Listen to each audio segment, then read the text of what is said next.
एका गावामध्ये एक 10-12 वर्षाचा मुलगा रोज मेंढ्या घेऊन शेतामध्ये चारायला जात असे.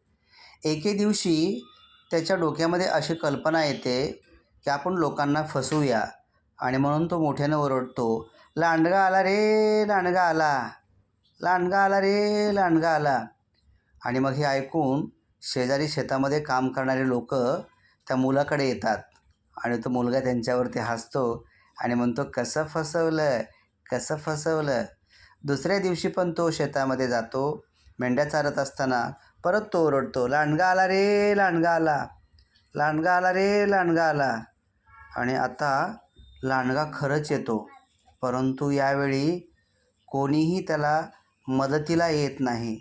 लांडगा सर्व त्याच्या मेंढ्या खाऊन टाकतो आणि मेंढ्या खाल्ल्याच्या नंतर तो निराश होतो. सर्व मेंढ्या खाल्लेल्या पाहून त्याला खूप दुःख होतं आणि मग तो रडू लागतो.